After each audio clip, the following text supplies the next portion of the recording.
Boy, Joe. I love... So, okay, who we got? Who have we seen with, like, goofy crossed eyes? Judge, Iris, Susato, juror number 4, I guess? I'm like, I need more. I need more of these. By Jove, you're right. How extraordinary.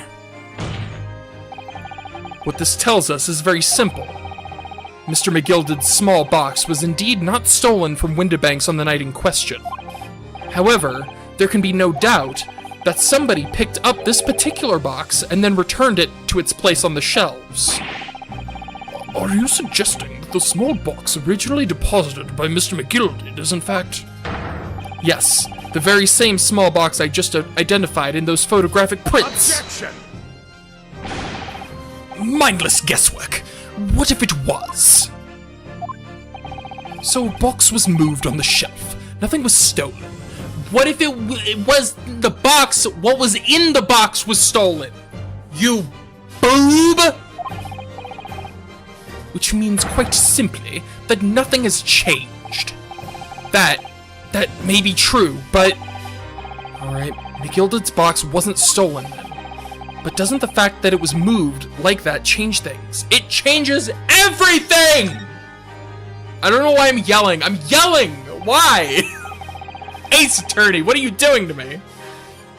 I believe this changes everything about the case. How can that possibly be? The crucial point is the fact that what was moved was a small box. In other words, we have to consider what might have been inside that box. What are you suggesting?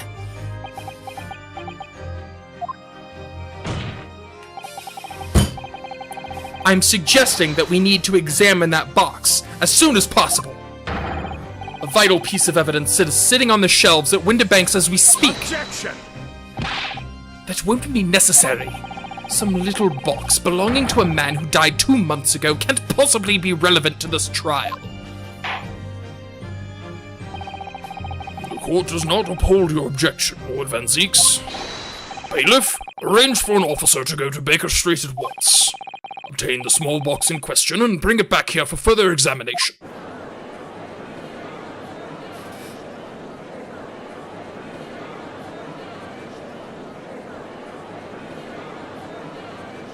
Take that!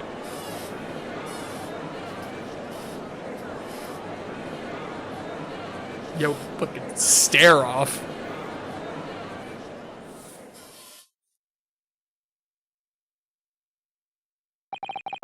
We should have a report within half an hour.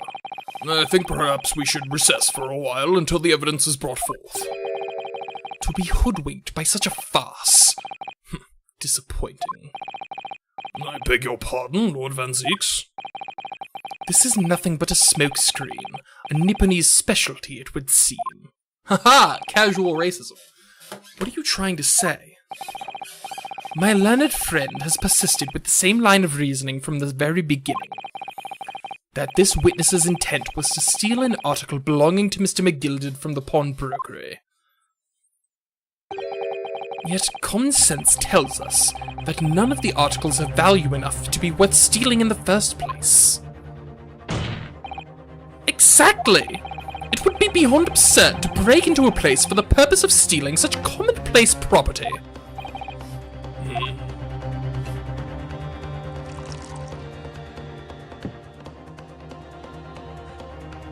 There's more types of value than monetary value, buddy.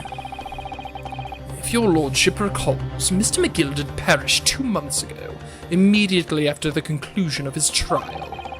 A trial in which he was found not guilty. A trial in which it was established he was the upstanding member of society his reputation implied, in fact. So I propose a toast to my learned friend and his most insightful defense.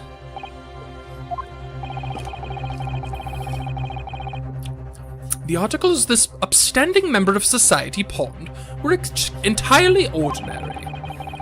A black overcoat that just happened to have a music box disc in one of its pockets, and a small box.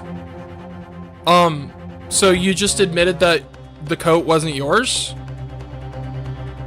Are we just gonna fly by that?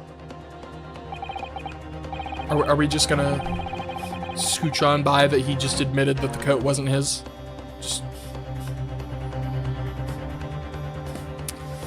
I assure you, I wouldn't even accept even if the man tried to make a gift of such things to me. Again, you took the coat. You said the coat was you.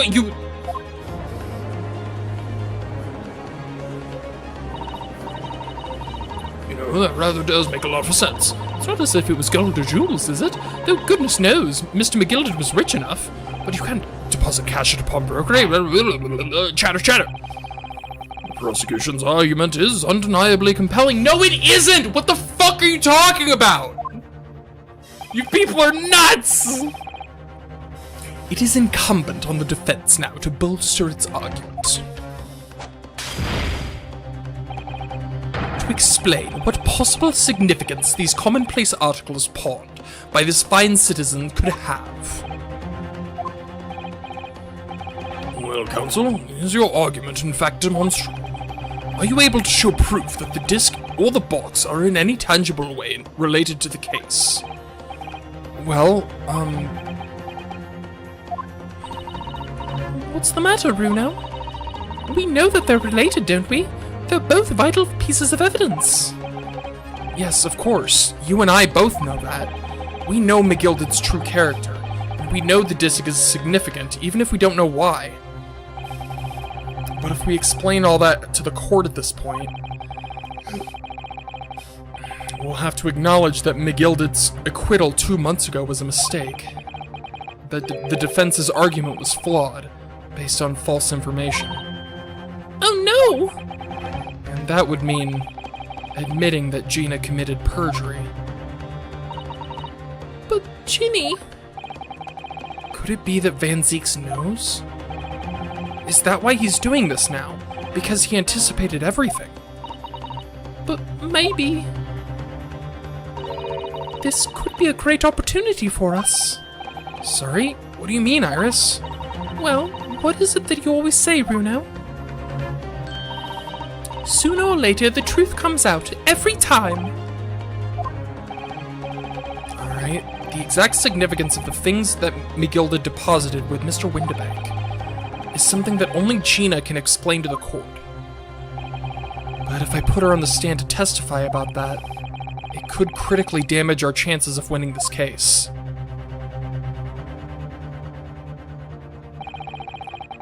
What's the right thing to do here? Have Gina testify. The truth comes out!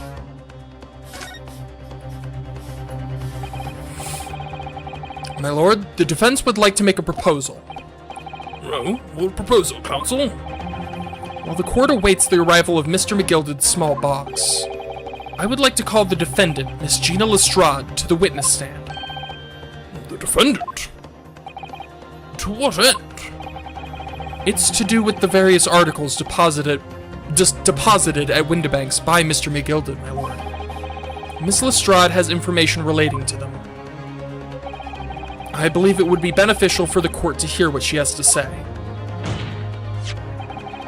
It will prove the significance of the articles in question once and for all. Well, things are becoming interesting. I presume you've considered the implications of the testimony you're proposing. In particular, the impact it will have on the accused's standing, and indeed your own. I have. Lord Van Zieks, would you care to explain that last remark? The prosecution accepts the defense's proposal. I move to interrupt the cross-examination of the current witness and hear from the accused herself. Very well, if you have no objection. So, the court will now hear the testimony of the defendant, Miss Gina Lestrade. You witnesses currently in the stand may step down until further notice.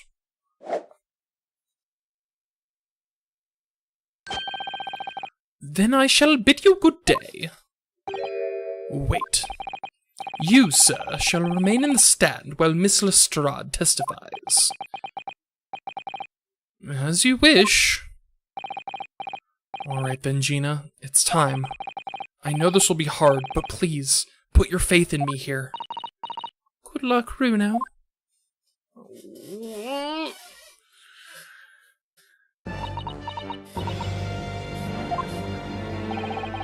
The articles that Mr. McGilded had deposited in Windibank's pawnbrokery are intimately related with the omnibus case, the trial of which was heard in this courtroom 2 months ago. Yes, and I remember this young lady being brought before me in that trial as well. That's right, my lord. Her testimony helped to establish the innocence of the defendant, Mr. McGilded. The omnibus case was intriguing, to say the least. And now, here we are all again. The same players in that trial facing each other once more. A twist of fate, perhaps, my Nipponese friend.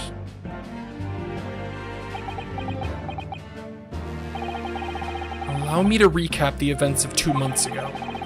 An old brickmaker was stabbed to death in an omnibus running along London's winter streets.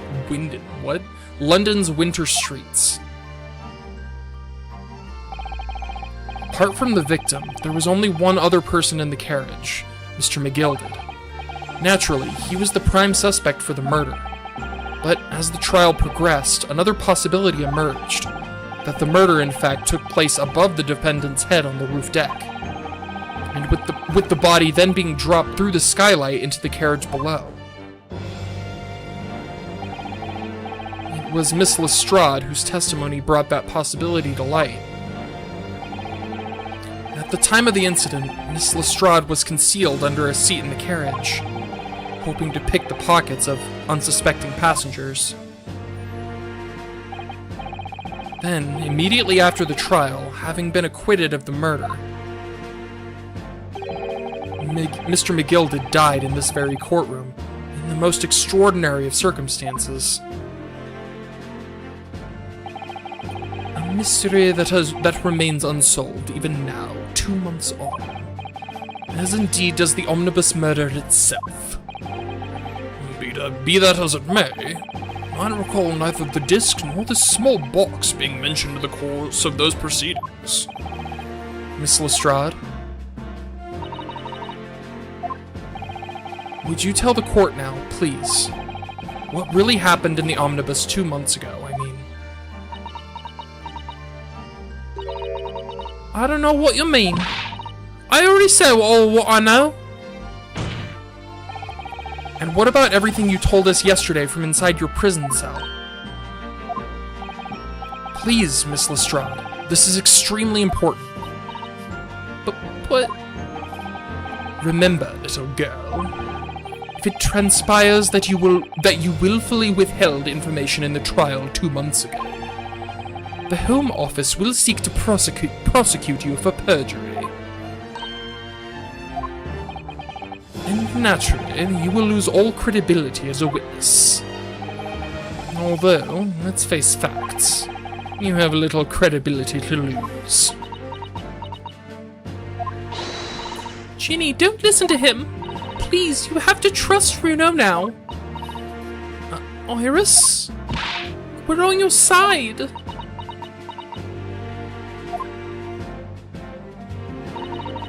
Alright then. I'll talk. It's the right choice, Gina.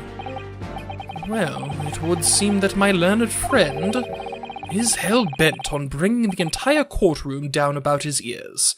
So be it. I must confess that I'm struggling to understand what on earth is happening here.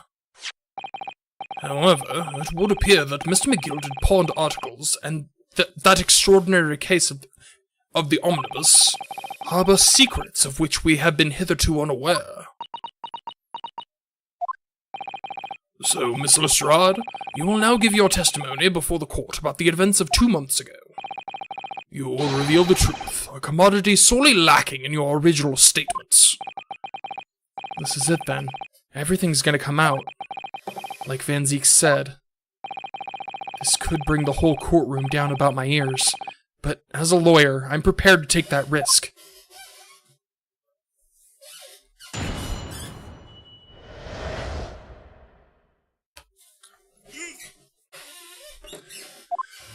Real truth of the omnibus case. Truth is that Brickmaker Cove was in the cabin of the omnibus the whole time.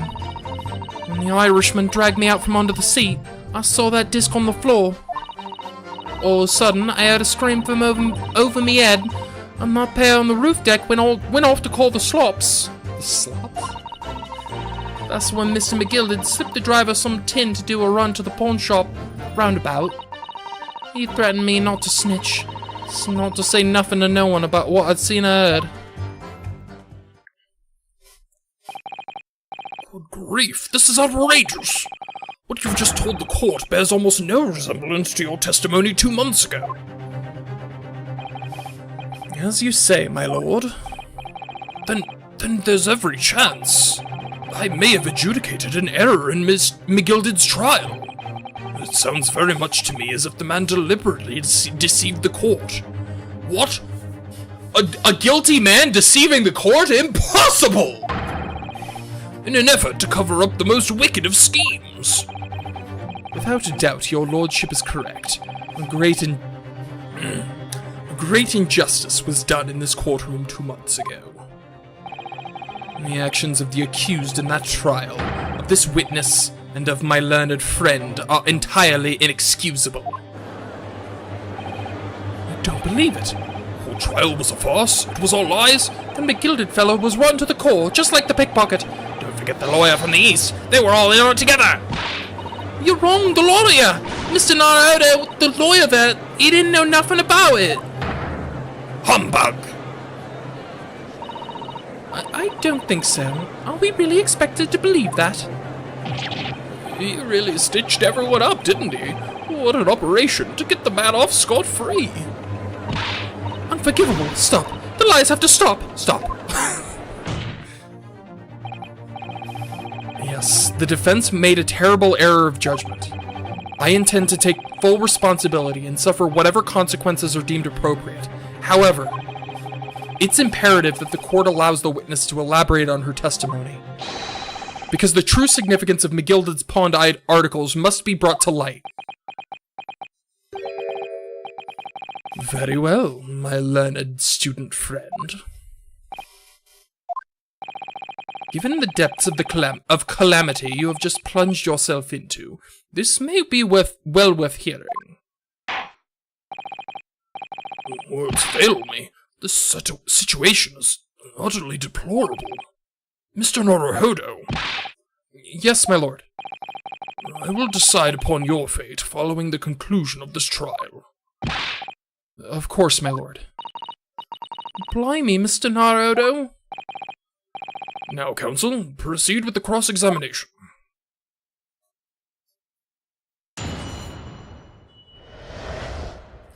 Real truth of the omnibus case. Hold it! And you were hiding in the cabin at the time as well, weren't you, Miss Lestrade?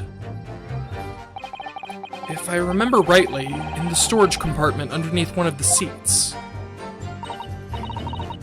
Yeah, that's right. It's pitch black under there, so you can't see nothing at all. Now, in your testimony 2 months ago, I feel certain that you claimed Mr. McGilded was the sole passenger, did you not? False testimony, my lord.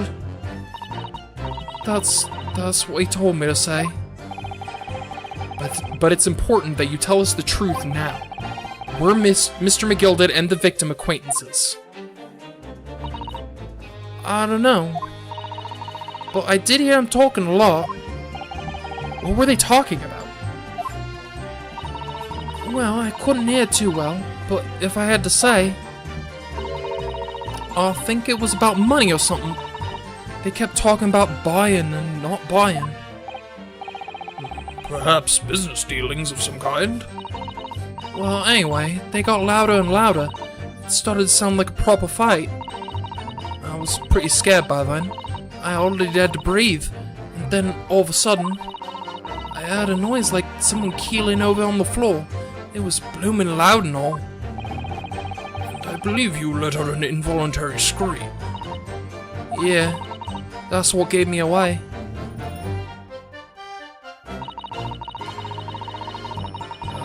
Hold it! disc you saw this disc? Yeah, I reckon it probably was.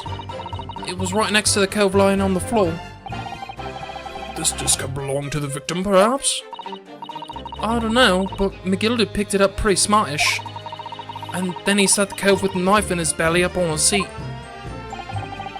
What did he say to you at the time? He told me not to say a word about what I'd seen or heard to no one.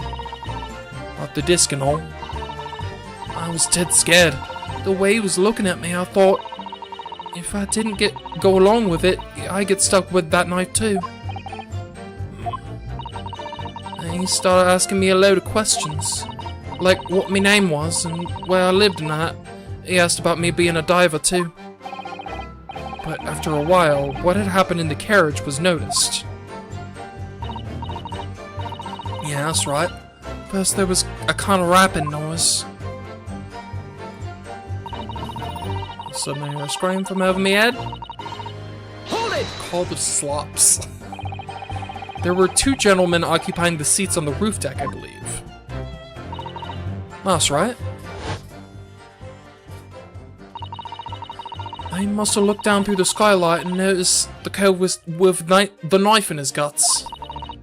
When they screamed, the driver pulled up the horses and McGilden got me out of sight. Out of sight? Where? Back under the seat where I started off. Once the carriage came to a halt, the 2 cows from the roof ran to fetch the slops. The slops. If they immediately left to fetch the police, it would appear that they were entirely unrelated to the incident. So that left McGilded, the driver, and you still at the scene. Yeah, only the driver didn't know I was there because I was under the seat. I had the cabin door open and a voice from outside. The driver, yes. He also testified in the trial, I believe.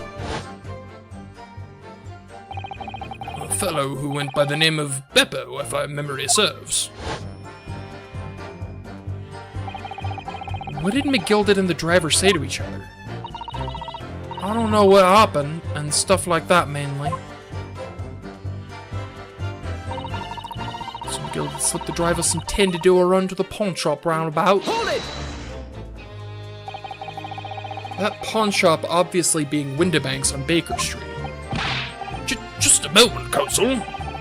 Do you mean to tell me that the driver gave false testimony in that trial as well? Perhaps the excursion to the pawnbrokery slipped his mind when he was in the stand. Indeed, Lord Van Zeeks. McGilded took off his coat and gave it to the driver. He folded it up all careful-like before handing it over. When I saw him do that, I remember thinking, that coat and what's in it gotta be worth a few bob.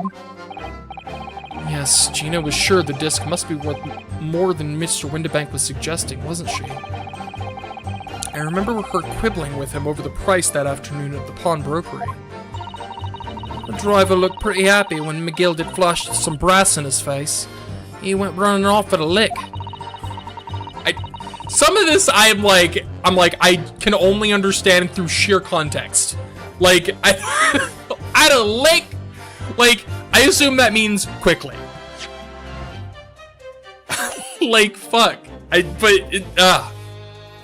Then the bog trotter called to me and told me to come out from the drag's cabin. He threatened me not to snitch, not to say nothing to no one about what I'd seen or heard. Hold it! Threatened you how exactly? Told me I'd only be able to scarper if I did exactly what you said. Which included giving false testimony in court 2 months ago. Yeah, that's it. And there was one other thing he said. Which was? He told me I'd have to hang on to the ticket from the pawn shop and make sure not to lose it. Ticket? Well, I never.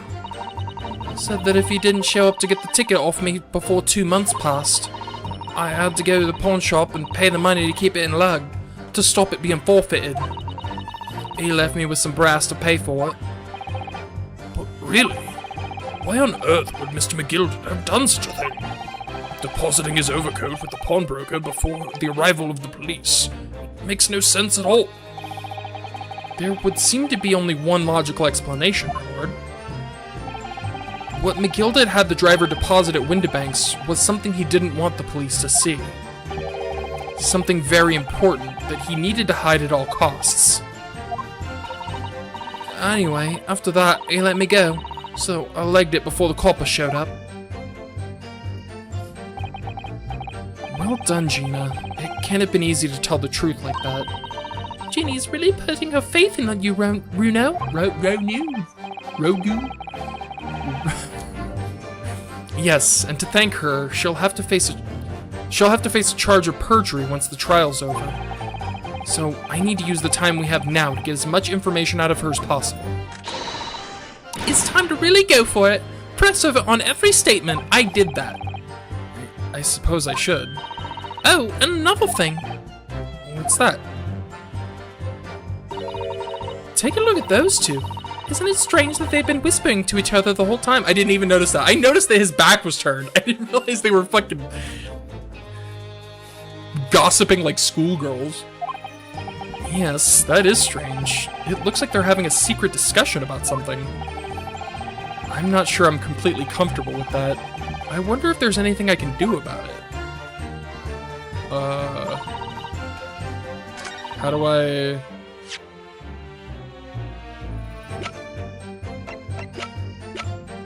Is there something I can do about it?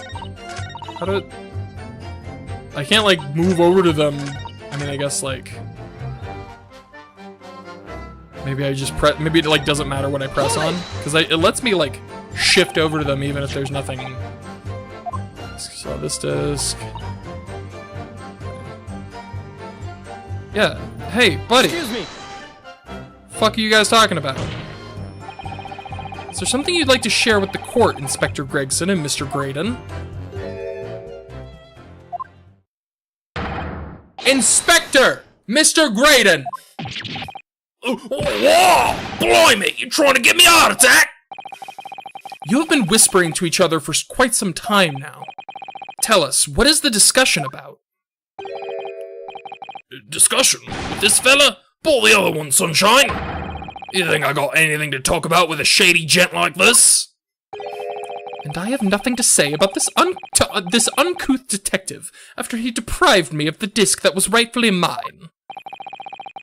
But they've clearly been talking the entire time I've been cross-examining Gina. It's as if they've been negotiating.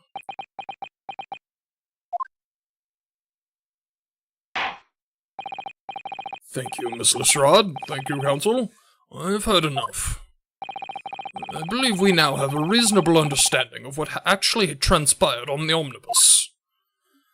It would appear on that night 2 months ago, a negotiation was taking place on the omnibus. A negotiation concerning this disc. However, matters did not run smoothly. When the parties involved began to quarrel over price, McGilded took what he wanted by force, at the expense of the other man's life. Which proves my point. This disc is clearly extremely valuable in some way. Although I don't understand why as of yet. And 2 days ago, precisely 2 months after the omnibus incident, McGilded's coat and its contents were due to be forfeited. I didn't know what I should do with the ticket. I mean, the coat died right after his trial. I knew that. So you decided you would try to claim the articles as your own. Well, why not, eh? They were only going to be forfeited. Why shouldn't I have got them? Anyway, you can't blame me for thinking about it. Thinking ain't no crime. Miss Lestrade, it would appear Mr. McGilded was prepared to kill in order to take possession of that disc. Do you know why that would be? Eh? I ain't got a clue. But I reckon it must be worth a fair bit of brass. He was probably gonna sell it. And you can't blame me for thinking that. Thinking ain't no crime. My lord! What's this? Oh, they get the box?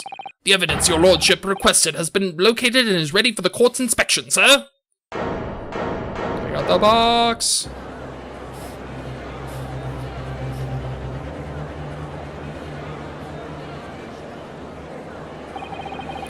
Mysterious little box deposited by McGilded 2 months ago. There's no doubt in my mind that it's a key piece to this far-reaching puzzle.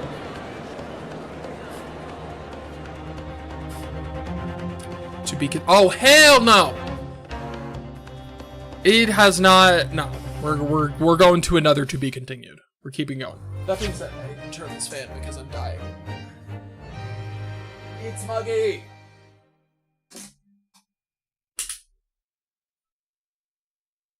There we go.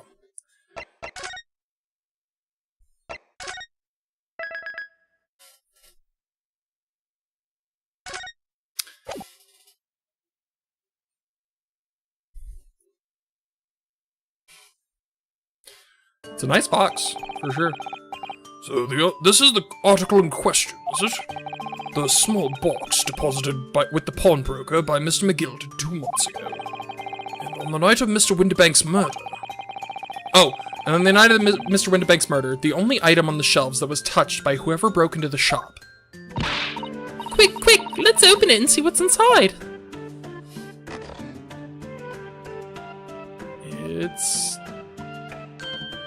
It's a fucking music box! I knew it! I knew it! It's the music box that plays this disc. I remember that was the big thing. Sholmes couldn't figure out what kind of music box played this particular disc. It's the music. I knew it! I didn't say it, but I knew it. Should have said it first. Then, now, But I did. I thought it. I thought it in my head. I didn't say it with my mouth. Good gracious. This is no ordinary box, it seems. Wow. Although, in truth, I had an inkling that might be the case. Yeah. It would appear that the box houses a miniature music box movement. Then, is it too much to expect?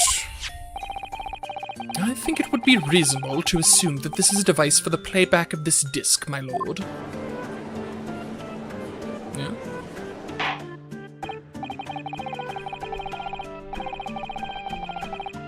So, here we have the means to play back Mr. McGilded's disc deposited at Winterbank's at much the same time. Not strictly correct, my lord. It was not McGilded's disc. It was the disc of the victim in the omnibus. But why, for heaven's sake? Are we to understand that the brickmaker was trying to sell this music box disc to Mr. McGilded?